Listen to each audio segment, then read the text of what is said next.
Legends of Khampiohn, the Genesis Era, a non-profit D&D fan-based audio drama. Written by Brad J. Taylor and D.T. Prater. Inspired by the unpublished works of Ruechelle Hill.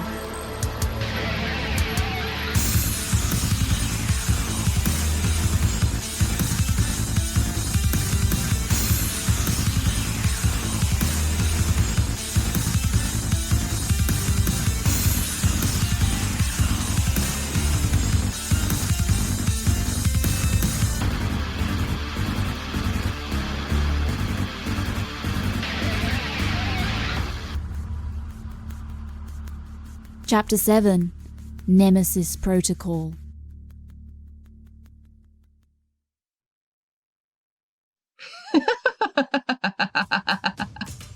What's this? No welcome? No warm embrace for such an old friend? You are no friend of ours, nor are you welcome here. Return to your pit, traitor. Oh, I would love to. But you see, my master would be very disappointed if I returned to him with my task undone. Well then, he's just gonna have to deal with that. You're not passing through here while I'm breathing. Such a brave choice of words. Clearly, you don't know who I am if you think that your breathing is going to cause me much of a problem. Oh, I know who you are. But I just didn't care. You tread here, you'll be leaving in pieces. Ah! For the son of an air titan, you really are clueless. You cannot strike the wind.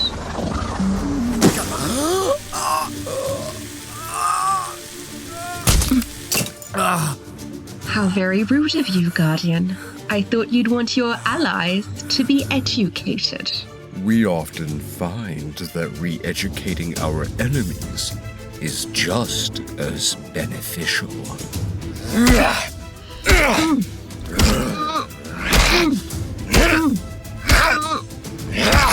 Playing with you.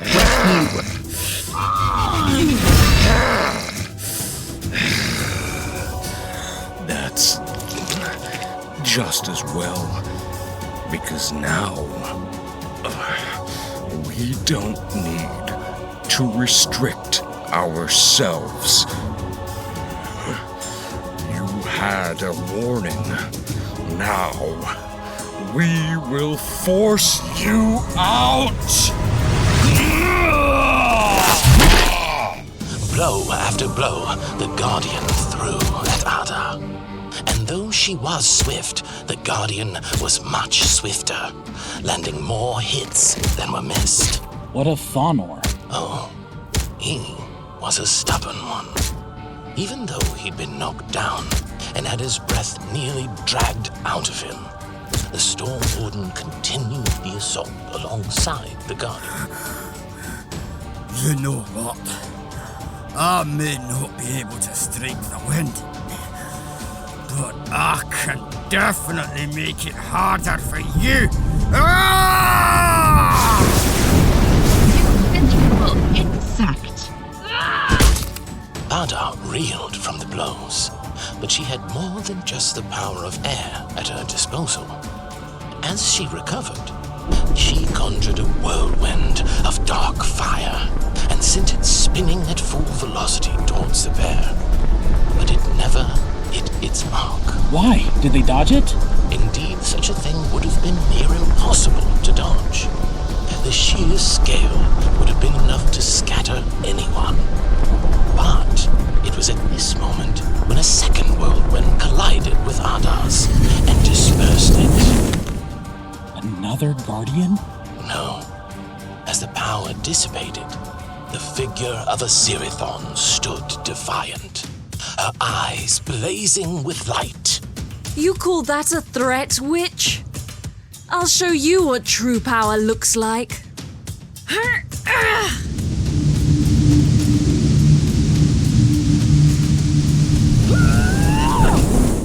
Where's Ckegdromas?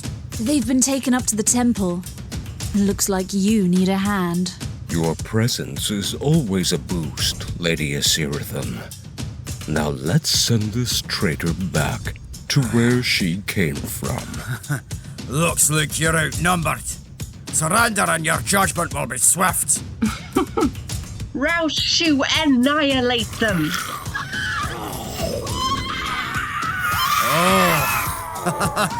Now it's a party! Ordos to arms!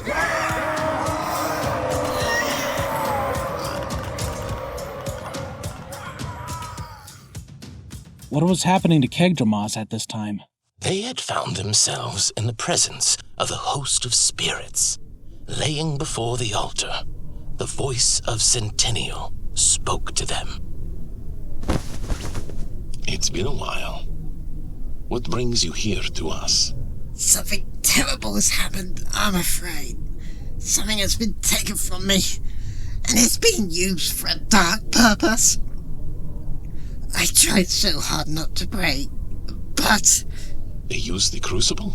Yes, I made an artifact that rips the very soul out of a being. Dead or alive, it doesn't matter. They plan to use it to make an army for conquest. We need your help. Alkai has directed us here through Chronochess. Only you have the power to take back what is yours. But I fear it may be too late. Even now, their army swells in number and power. And they're using the power of the Punisher to make the creation stronger. A power I thought I would never be unable to control. This artifact must be destroyed. As Alkai wills it, so shall we give to you the secrets of the crucible, so that you may counter this artifact and nullify it. The Ordos will join your quest once we have removed the enemies from our gates. For now, we will give you healing, but understand this: you may never be the same, and the Punisher aspect of your being will forever be in conflict with you. Better for me to be in conflict than for our enemy to use my power against all of creation. How do I accomplish this task? All will be revealed as Alkai wills. His will be done. That sounds rather ominous. But didn't Chronochess say that Fthora needed to take the Dark Heart from Vypus and then re-enter it into the Crucible? He did indeed, but that was only part of the quest. Like the parts of a clever puzzle, everything needed to be in the right place at the right time. Before the resolution could be reached. So that's why Addah was sent, to stop that from happening. I assume that was going poorly for her? She certainly wasn't gaining any ground, but she wasn't foolish enough to engage the Ordos for long. Realizing that she was not going to be victorious in a long battle against the monks of Centennial, she decided to use a different strategy. Once the fight was raging, Addah moved towards Isirithon with a singular purpose.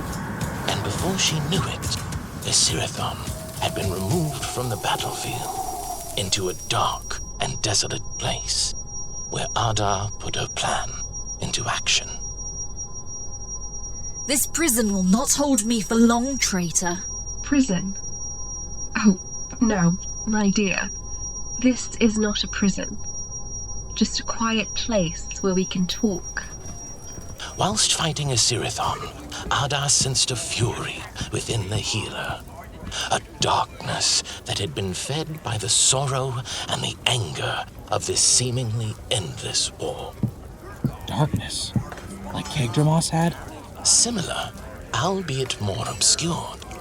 While Ckegdromas was aware of the darkness within them, and learned over many hundreds of years to control and utilize it only for the will of Alkai, Isirithon only had a fleeting knowledge of her darker self. A side she believed had been banished long ago by her dedication to healing and charity. But war and death chip away at your very being. And this particular war had been afflicting Isirithon since the death of the first Loyalists, causing doubt, sorrow, and even anger to slowly seep their way into Isirithon's subconscious. How did Addah notice this when even Isirithon didn't? Because Addah was a victim to it herself, and she saw in Isirithon the same traits of a conflicted soul. So I imagine that she tried to capitalize on this. Oh, yes, and in a most despicable way. Why would I have anything to say to you? Your words are nothing but poison. But if you're looking for a place to die, away from the shame of failure, I am more than happy to oblige. There's that fury again. You know, we are more alike than you realize. I am nothing like you. I serve my creator without recourse. You are a traitor who turned to the Devourer the moment that power was dangled in front of you. You think this is about power? My, you are so strong-willed and yet so naive. You have seen enough of the multiverse to know that Alkai's precious mortal races are fundamentally flawed. I was blind like you once, until my eyes were opened. I saw what the mortals were doing to terra firma and approached Alkai only to be told to let them be. They'd learn eventually, he said. They never did. They turned their backs on him and instead took to worshipping false idols and temporary kingdoms, killing each other and destroying the world that was given to them, all in the name of their own ego and avarice. I knew then that mortals could not be trusted and refused to be a part of it anymore. You know what happened to me? I was cast out by Alkai, left alone in the dark, all because I refused to protect his precious mortals. The Devourer, as you call him, was the only one who took pity on me and gave me a new purpose. He can do the same for you. None of this is about power, my dear. This is about justice. How can you call any of this justice? Brother is killing brother over this foolish notion. And if that wasn't bad enough, you and Vypus are using the bodies and spirits of the dead to create these abominations to commit genocide. None of this is justice. It is just treason, corruption and murder, and I will not permit it. You die first, then Vypus. Don't you see? That's it. Let your anger flow. Take my life. End my suffering. Embrace your true power. It is said that Isirithon became so enraged that she formed a dagger out of the energy of her pure anger, unleashed and charged at Addah. Though, what happened next is speculation. All of this was happening in her mind? What was her body doing? Her body was still fighting, but she was unusually brutal. Even when she came back to her senses, she was still merciless, which was very unlike her. Something changed in her somehow? Not straight away, but when the battle was won and the Ruechelle was sent fleeing from the battlefield, Isirithon continued to chase and cut them down with a fury that was most unnatural. Unnatural? In what way? Isirithon was never the kind of being to cut down a fleeing enemy. But this time, she didn't hesitate. She was enraged, and Thonor had to forcibly stop her. Whoa! Isirithon, what are you doing? They are agents of the great enemy. Murderous fiends! They deserve no mercy. Let me go! This is not for us to judge, Isirithon. They've fled. The battle is won. The battle is not won. Not until every single one of those tainted scum draw breath. If you go after them now, you put yourself in great danger. We have a task to accomplish. This is a What would you know? You go into battle and I have to allow it. Then you all come to me for healing and stitches. And then you go right back to battle and I accept that. But suddenly you get defensive when I want to do my duty. When I tell you that they need to be ended, you suddenly lose your heart for it. They are the enemy. They need to be eradicated. Sure, your distaste for the enemy. But this battle is done. Alkai will judge them. They will be dealt with. When? When the multiverse slips into darkness? After the Devourer has feasted on existence? Or will it be after every renegade and loyalist has killed each other in this pointless damn war? Tell me, O mighty Battlemaster, when is it going to be enough? None of us can know the mind of our father, but we know that he will not allow this to continue for long. I'm tired of all this. It's pointless. If we don't follow his will, we're just as bad as the renegades. Have faith. My faith is waning, Thonor. This needs to end. She's starting to sound like Fthora. Isirithon was at a breaking point. Whatever had occurred between her and Addah started to leave its mark. She was losing control. The darkness was taking over, you mean? Yes, and it was only a matter of time before she lost herself completely. As if sensing this, the Guardian approached. Your presence has been requested at the temple. You must both come with me, now. As the two headed for the temple, Ahnbiir, Ahtreya, and Jahrett were traversing the Deliverance Road. A road which was daunting and difficult, to say the least. Why was that? It is said that the Deliverance Road is full of hazards that test the worthiness of those traveling upon it. What kind of hazards?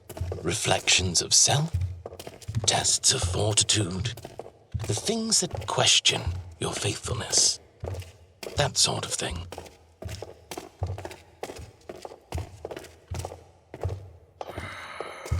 So, here we go. Is it just me? Or does anyone else feel jittery? Jittery? Listen, I know shadows and dark corners, but this feels somewhat more unnerving. That's because you're not dead.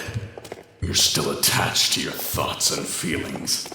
When the dead take this path, they move with singular purpose to their final rest. So, what delights can we look forward to on this, well, whatever the hell this is? Well, as I have said, I've not taken this road before. I have read that as they walk the Deliverance Road, the dead have their true character tested. But we're not dead. So glad we have a Spymaster with such astonishing powers of observation. It's almost like I didn't say that 5 minutes ago. Right. So, anyway, back to my question. As living folk, what can we expect? And, as I have said, I do not know for certain. Has anyone living taken this road before? I have. Once. This road tests you. The only difference is that the living can return. Albeit for forever changed. The basic principle is the same. If you are true in intent and faithful to Elkai, this road will show it. That certainly, completely and utterly didn't answer my question. But sure, I'll roll with it. Just stay to the narrow path. And hold true to your faith in Elkai, no matter how daunting this could be. The road is so empty. We're the only ones here. All those souls. The Crucible really is feeding them into the Dark Heart.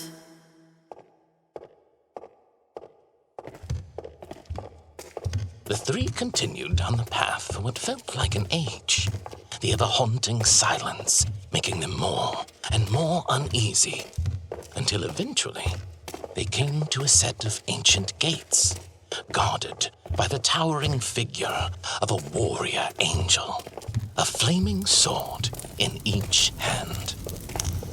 So, you are not dead? What brings you here? We come on behalf of Chronotress. We seek the host of armies. For what purpose does the son of Elkai seek the host? We invoke the Nemesis protocol. Very well. Pass through the gates. Take the narrow path forward, but be aware, you will be tested. Elkai, guide your steps. What is the Nemesis protocol? It is a call to arms, whereby the assistance of the angels of the Haven may be requested. The host of spirits and the host of armies may be approached by the faithful in the event of an apocalyptic upheaval. They won't involve themselves otherwise. Oh, so like what happened 10 years ago? Yes, except the angels could get more physically involved then, whereas now they have avatars. So this was why Chronotress sent them? Indeed. And despite the realization of the sheer scale of the task ahead, onwards they strode through the gates. I mean, the angel alone seemed intimidating. But what do you mean by the scale of the task ahead? The narrow road is long and dimly lit. Add that to the fact that they all knew they were about to be tested in a most rigorous way. But I imagine their faith kept them going forward. It was an overwhelming experience, to say the least. As they moved on along the road, they found themselves separated from each other as their trials began. First was Ahnbiir.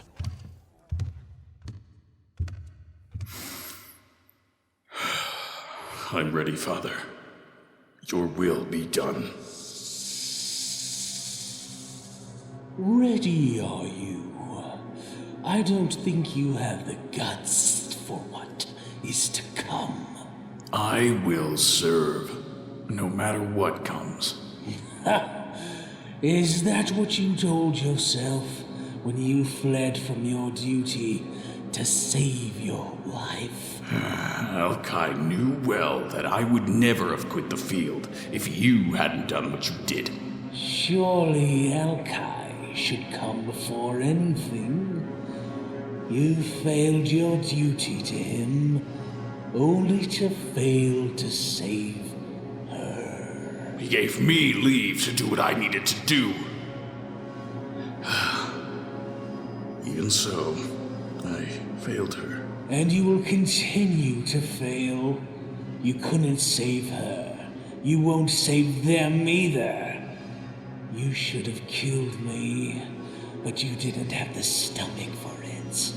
And now everything and everyone you know will become my prey. You will die this time! Such anger, such rage. Yes, this is all you are, Wolf Lord. I wonder how many tenants you will break to see me fall. No, I will not let you corrupt me. I'm a servant of the Creator, not my anger. However much it hurts, I do not wish for revenge. Only justice. And I trust in Alkai. Even though he didn't save her? Even though he took you away from her? Leaving her to die to me? Even though he has commanded your son to die to destroy me? I know that no matter what I lose in his service, he will return it tenfold. I will grieve, but I will also give it all to him. And when your justice has been visited upon you, I will pray that he gives me the strength to forgive you. Justice is not mine to give, nor vengeance. Only according to his will shall it be done. Be gone from my shade. I belong only to Alkai.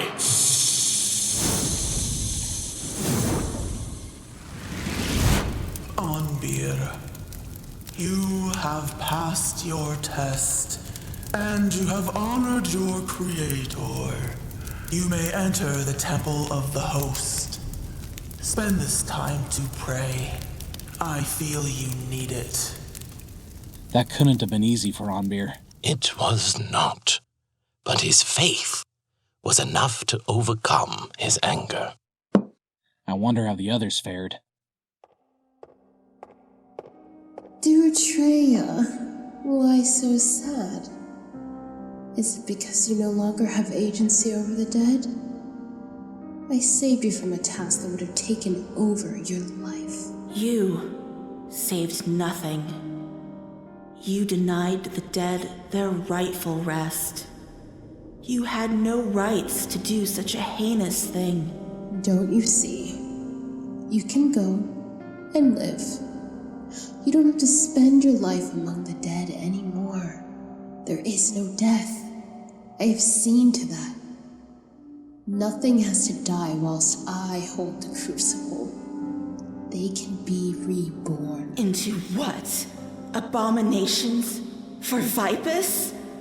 You have not heard their torture as I have. So what if I spend my life ensuring they get their peace?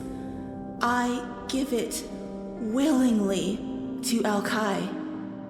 Only he has the power to bring them back or give them eternal peace. You do not. And to even think that you do is an abomination in itself. But you shouldn't need to shoulder this burden alone. You deserve to live like your allies. Let the dead be in my care. You don't need them anymore. I shoulder only what Alkai puts upon me, and he will never put more on me than I can handle. So you see, I am never alone. And as much as I feel anger towards you, I will still pray for you when your time comes. I accept my Creator's will.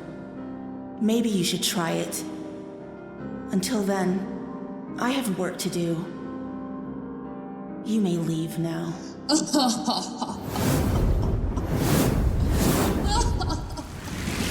Ahtreya, daughter of Ahnbiir and warden of the dead, you have passed your test. You have shown faith beyond question. Enter the temple of the host with favor. These tests seem easy for them. They have such faith. Absolutely. But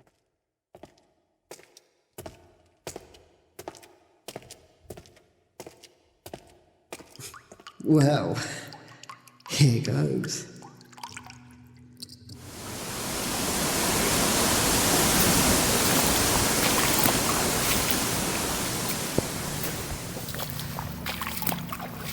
My child, you are burdened so greatly. Sit with me for a while. Ease your suffering. Father, I really want to believe it's you, but I know you've already moved on. I'm always with you. Come. Rest your weary head.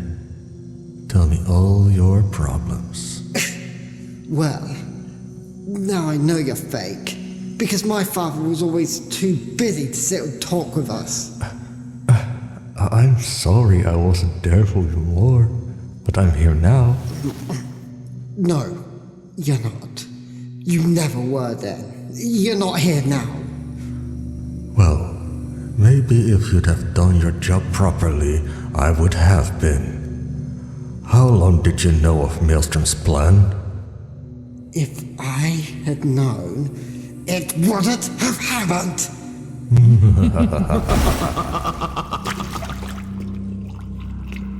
You honestly think you'd have had the power, little spy?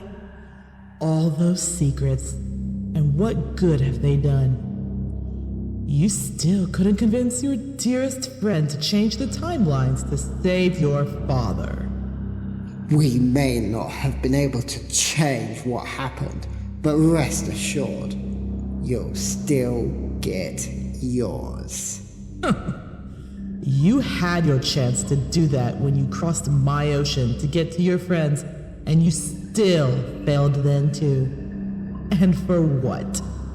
So that you could avoid displeasing your friends, your leader, your creator? Whilst I live, you will always be haunted by the countless times that you have failed. You know, you're right. I will always be haunted by the death of my father. Your treachery against the Primal Council. Your treachery against me and Thonor. Your refusal to stand up for what was right because all you cared about was keeping hold of your precious power. But you know what I think? I think it's you that's truly haunted. Haunted by the fact that you had to resort to cheap tactics and cowardice to take over from my father. Haunted by your inability to face him in straight-up combat because you knew all along that you would always be second to him. That's why you relied on Infernos to strip his power, because you knew that it was the only way to even get close to him without being annihilated. And you know what else I think haunts you? The knowledge that in spite of all your dominion and stolen power, you will still face judgment. And I would be all too happy to send you to it. And you know I have the ability. That's if those secrets of yours don't kill you first. I wonder how your allies will be able to trust you ever again when they finally discover, all too late, that you have known what was happening to the dearly beloved Chronotress the whole time, and you said nothing. I made a promise. In the sight of Alkai, if Chronotress resists me to revival that secret, then I will. But whilst I am bound by oath, I shall not betray my friend. You speak of betrayal. It's not just their secret you hold, is it? You have your own secret, don't you? I wonder what your friends would say if they found out about your crime. I am aware of my crime, and I have paid my penance for it. I pay for it every day. Then why keep it secret? Because Alkai will decide what happens to me after this duty ends. I threw myself on his mercy then. I do so now, and I will continue to do so, even so until my final moments. I will undo what was done, because that's what I am charged to do. And if I tell of this to others, it will put them in danger. Things are as Alkai wills. No matter what that is, I will honor it and uphold it my duty and my oath. Now, if you don't mind, Phantom, I have my duty to attend to. Away with you!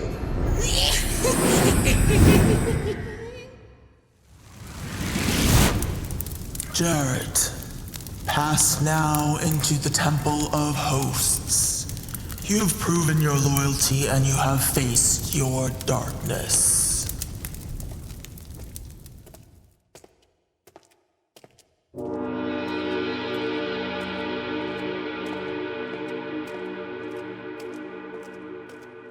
I assume this is where I meet the host? Well done, Jahrett. Alkai is pleased. I truly hope so. I'm glad you both got here. Those tests were intense. They wouldn't be tests of faith if they were not. As the unfamiliar voice filled the chamber, the fires blazed with a ferocity, and through them stepped a figure that towered above them all, taller and mightier even than the guardian at the gates. Stretched tall as a mountain, as broad as the plains, 4 wings wrapped around the figure, and 4 heads, the first of an eagle, another of an ox, the third that of a lion, and a 4th that looked much like the Elvahiran themselves. They now stood in the presence of the host of armies. Were they not afraid? I know I would be. They were very much afraid. They knew they stood before one of the most powerful beings under Alkai, but they knew this was what they were meant to do, and confident that this was to be a turning point for everything. Be not afraid, warriors of Alkai. I bring tidings and counsel. We are aware why you have come, and each of you has proven your faith. Now we must convene together to share the word of our Creator. With a thunderous sound, the chamber around them changed. Within moments, the hosts of armies and spirit were before them, and there stood the 6 friends, once more, gathered in the same place. There was much rejoicing between them all, though Isirithon was somewhat withdrawn. I imagine she was feeling rather upset because of the realization of what she had done. She was beginning to realize that things were becoming more difficult to control. But she was overjoyed to see her friends nonetheless. In Ckegdromas? Were they healed? Not entirely, no. But they were definitely healthier than they had been. Seeing their friends brought a smile to their face, despite their troubles. You have all become aware of what is about to happen, and all of you will be changed by this knowledge. But you are implored to see it through. You will not be alone. You never have been, and you never will be. Remember that Alkai is with you all, and so too are we. The Nemesis protocol has been invoked, and Alkai knows of its necessity. Therefore, the Angels of the Haven will join you in your fight against Vypus and his master, the Devourer. But understand that the task given to you all must be accomplished by you. We will give you the assistance on the battlefield and reinforce your armies so that you will be given the chance to carry out Alkai's will. Each one of the Elvahiran took a heavy breath as the realization of the enormity of everything that lay ahead. As Alkai wills, so it shall be done. No matter what comes, we will do what is needed. As he wills, it shall be. As he wills, no matter the cost, it shall be so. By my life or by my death, His will be done. His will be done. This has gone too far. This war must end. Father, I am sorry for questioning. I will do your will, but I beg of you to give me the strength to reject this darkness that has sprouted within me.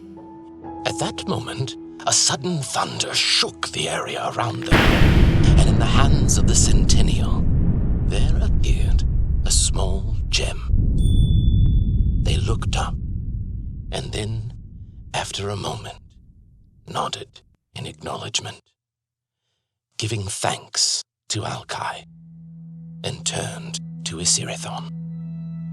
Our Creator has heard your prayer and offered you a way to keep that darkness locked away. In this, 'tis but a humble quartz stone, much like the ones on the mountains are made of. But Alkai has blessed it for you. What do I do with this?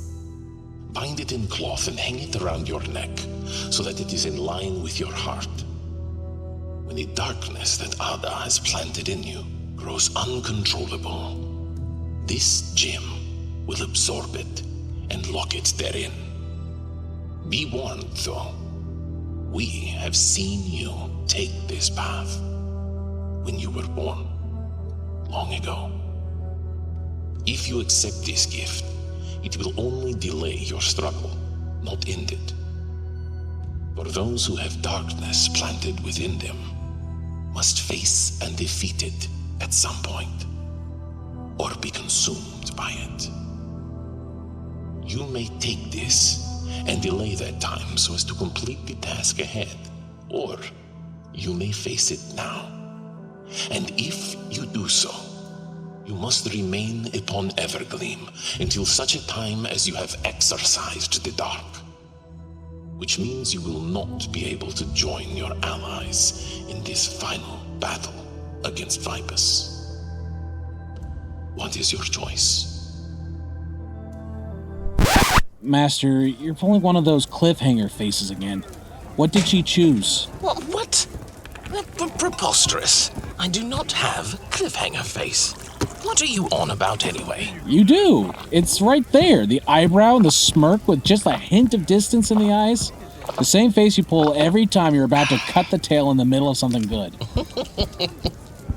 That's how you build suspense. The tavern is closing for the night, everyone. Thank you for your custom. Is it that time already? Yes, it is. But you are, as always, welcome to stay in the guest quarters for the night if you wish. We will continue this on the morrow.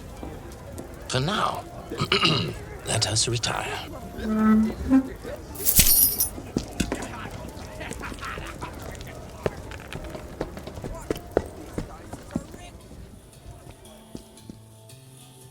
You have been listening to Legends of Khampiohn, the Genesis Era, a non-profit D&D fan-based audio drama, written by Brad J. Taylor and D.T. Prater, inspired by the unpublished works of Ruechelle Hill.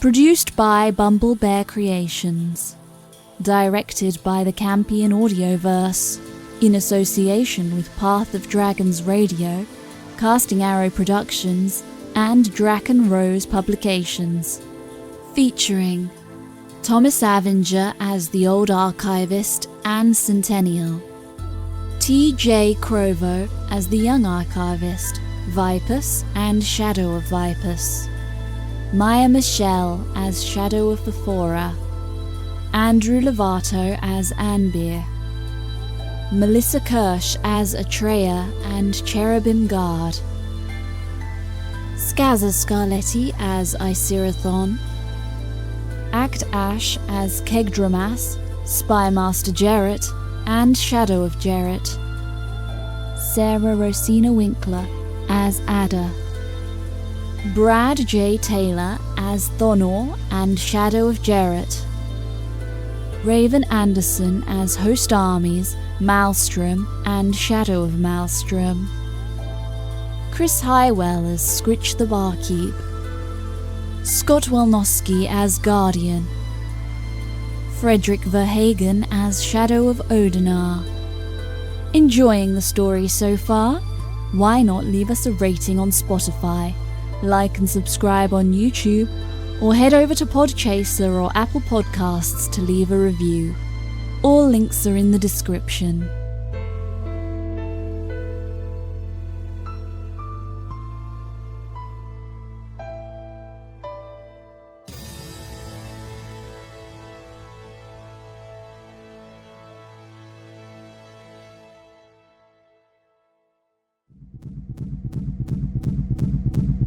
Soon everything will be in place. We couldn't have managed this without you, you know. You miserable little ingrate! How dare you imprison me? Do you not know who I am? Oh, I know very well who you are, Maelstrom. Which makes this so deliciously perfect. You pathetic little worm. When I get out of here, I'm going to drown you in your own body fluids. Oh my dear Maelstrom, Lord of the Tide. Why so aggressive? Rejoice, because you're going to be rewarded with great honors. Once your power has been taken by this delightful little trinket, I shall join it with my own. Imagine it, your ferocity mixed with my intellect as we open the door to the multiverse and set forth the greatest power it has ever had the privilege to witness. Once the Cold One again walks unhindered, we shall conquer all of creation and sit on the great thrones he shall gift us for our part in taking over the Haven. We will be gods. Alas, your current body hasn't got the necessary ability to carry such a purpose. But do not fret. I'll make sure to turn it into something useful.